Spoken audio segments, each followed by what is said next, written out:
The first song I ever wrote was titled "The March That Came Down the Street."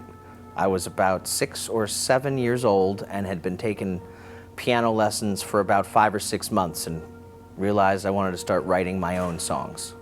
My musical influences include, as far as style of piano playing, Gene Harris and James Booker, a big nod to Dr. John, which was the reason I moved to New Orleans to begin with.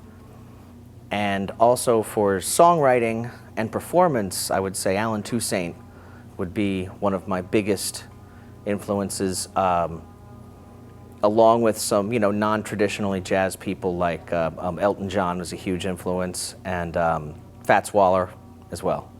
Well, in the Philadelphia Real Book, I submitted a few songs, and the one that was chosen for it was called Eyeless Waltz, which is a song I wrote shortly after my niece was born, before I met her.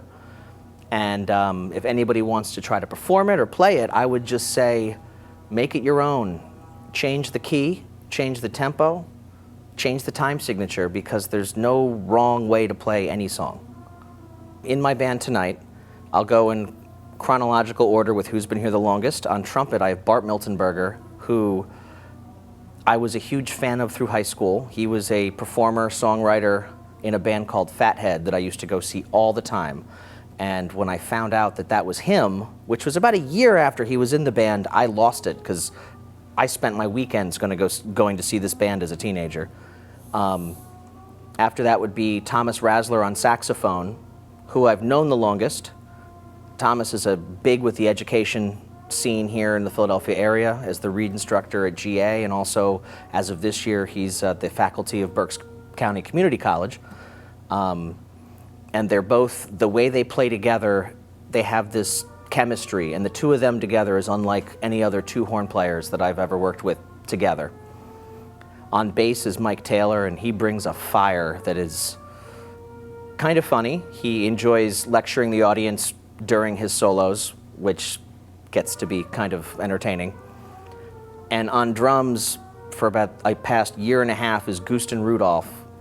And I've heard about Guston for years, and the way Guston studies the New Orleans style drums. He's familiar with a man named Eddie Christmas, who I was in a band with in New Orleans, and nobody plays like Eddie Christmas, and nobody in Philadelphia plays the way Guston plays.